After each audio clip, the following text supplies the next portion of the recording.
video. Are you? And he's all grown up, isn't he? I saw some of the trailers that you put on YouTube. Oh, did you? Yeah. Did you like them? Yeah, oh yeah. Yeah.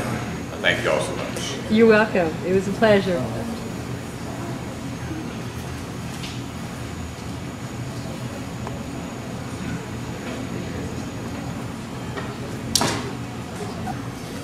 I'd like to.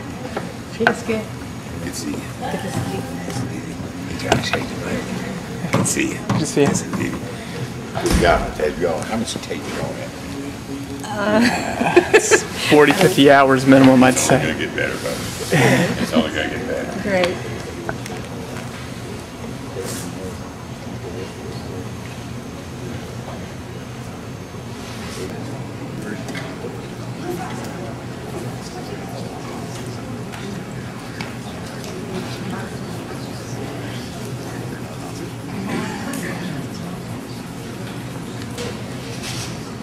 All the world's a stage.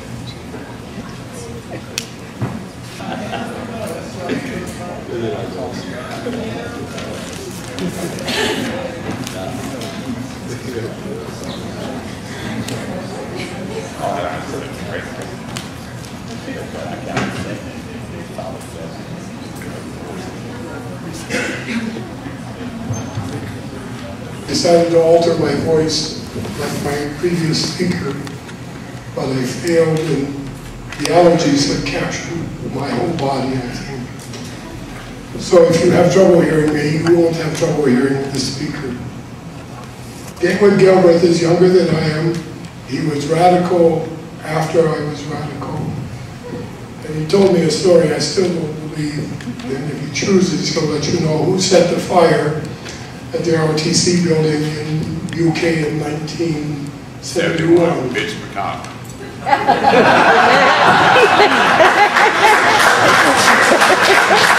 I'll sign that affidavit. I saw the SOB running from there.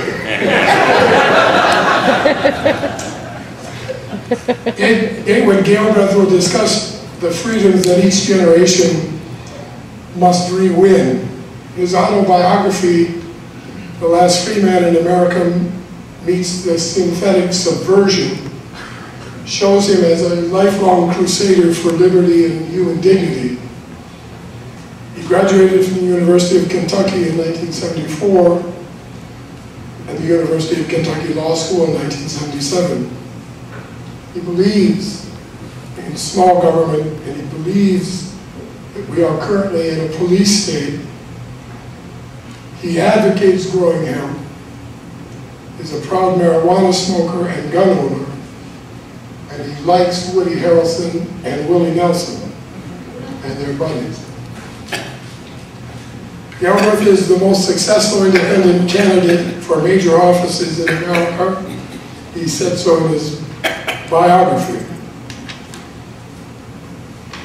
And he says this, which I like: we can restore liberty by taking our government out of our bedrooms, our bloodstreams, our bladders, our brains, our businesses, and our back pockets.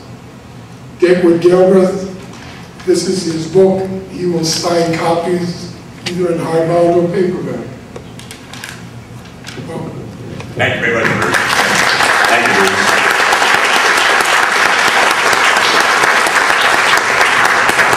Well, I feel like a mosquito at a nudist colony. I don't rightly know where to begin.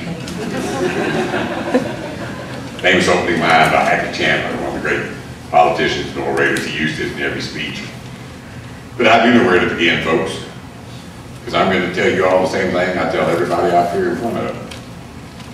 Up here in front of college campuses all around the country. Up here in front of Rotarians and Kiwanis. Up here in high schools. Up here in elementary schools. And I tell them all the same thing. And the reason I tell them all the same thing is because they all have a great deal in common.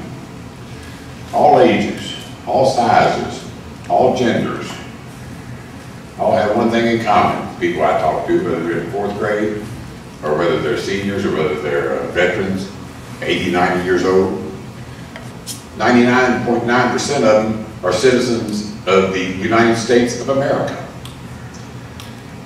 And most people don't know what the hell that means anymore. Most people don't know just how special that is. Most people take it all for granted because they don't have any paradigm for which to judge just how lucky they are. I wrote a book, my life story, autobiography. The Last Free Man in America Meets the Synthetic Subversion. And that's not a title, that's a challenge. If you can be more free than I am, I certainly invite you to be, because you're going to lift us all up. And you're going to lend voice, you're going to lend personification of what America's all about. On the front of this book, the blurb reads, "Every generation must re-win its own freedoms." My question is, what the heck are you doing about it? What are you doing to re-win those freedoms? Do you even understand what they are? Do you understand where they come from? You understand how you got them? Do you understand what you're going to take to keep them? You know, those are tough questions. Most people out here chasing grades, chasing paychecks, trying to raise a family, trying to find the right employment, trying to plan for retirement. They don't have the time to sit around and think about these things. Most of us are in that little rat in that little cage, you know, run, run, run, run, run. Well, I was there at one time in my life. Danny, I was 24 years old in the milkman. That's what I was doing for a living. I decided, you know, I'm going to go to college and I'm going to become an attorney because that'll teach me the system. If I put myself through the system, it'll teach itself to me. And while I'm at it, I might as well go ahead and become governor and change marijuana laws. Because I'm sick and tired of having to look over my shoulder every time I light up a big hooter. I just ain't going to do it. So I went ahead and started college in '71. Graduated undergraduate in '74. Department of Biology. This Claire's will kick you. Got into law school. In my third year of law school, I started a couple of national marijuana organizations. Kentucky Marijuana Feasibility Study Incorporated and Future Kentucky Marijuana Growers Association Incorporated. But I ran for Commissioner of Agriculture in it, and they said, "Galbraith, you're crazy." What's your point?